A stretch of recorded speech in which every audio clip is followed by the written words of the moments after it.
Ramdam na ramdam ang pagsik ng bagyong Labuyo sa iba't ibang lugar sa Central at Northern Luzon. Base sa tala ng NDRRMC, isa ang patay, isa ang sugatan at 13 ang nawawala. Sa lalawigan ng Aurora kung saan nag-landfall ang bagyo, malaki po ang iniwang pinsala. At mula sa Aurora, saksi si Victoria Tulad. Pagbayo ng malakas na hangin at ulan ang gumising sa akin at aking mga kasama dito sa Dinalungan, Aurora, alauna ng madaling araw. Ang aming tinutuluyang hotel pinasok ng tubig ulan. Ang kisame sa aming kwarto, nagkaroon ng bitak at unti-unting inangat ng hangin.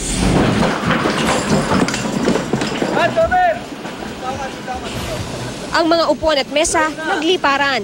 Natanggal naman ang ilang dingding ng hotel. Sa service center ng resort nakulong pa ang isang tauhan ng hotel pero nakalabas din. Hintay ko na lang po mabitak yung bintana para po makalabas ako, kaya lang hindi po nabitak.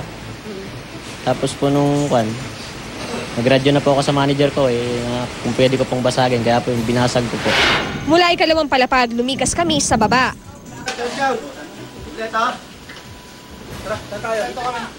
Kanina ay humina na yung hangin kaya nakababa tayo dito sa may first floor.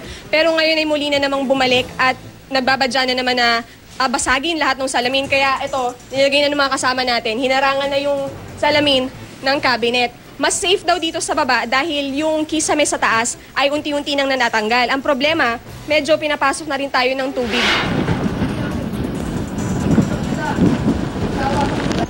Pagsilip ng liwanag, tumambad sa amin ang mga basag na salamin, nayuping bakal na gate ng resort at nagliparang mga bubong. Sa labas tanaw ang galit pa ring hampas ng mga alon at mga nagtumbahang puno at poste ng kuryente na dahilan ng brownout na posible raw tumagal ng 2 buwan. Marami rin ang nasirang mga bahay. Hindi namin nakalain na ganong kalakas ang bagyo. Ngayon, nung mag-2:00 na yun na nga, natakot na ako. Hindi na ako makatayo hindi na ako makakilos kasi napasok na ang tubig, liparan ng yero. Tapos iniisip ko yung mga apo ko sa kabilang bahay. Doon pa yung bahay namin na lumipat po kami dito sa Bian. Dahil pa malakas yung pumapasok sa loob yung tubig po. Tumaas naman ang level ng tubig sa Aguang River, ang pinakamalaking ilog sa Central Aurora. Dahil dito lubog sa baha ang kalsada nag-uugnay sa Baler at Maria Aurora. Ang ilang bahay pinasok ng abot tuhod na baha. Ramdam din sa Baler ang malakas na hanging dala ng bagyo.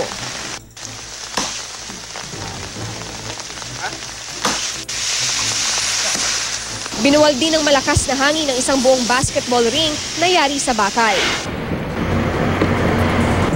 Wala mang iniwang sugatan o nakumpirmang nasawi ang bagyo. Halos 200 milyong pisong halaga naman ng pananim at kabuhayan ang hinagupit ng bagyong Labuyo. Marami rin ang stranded na pasahero.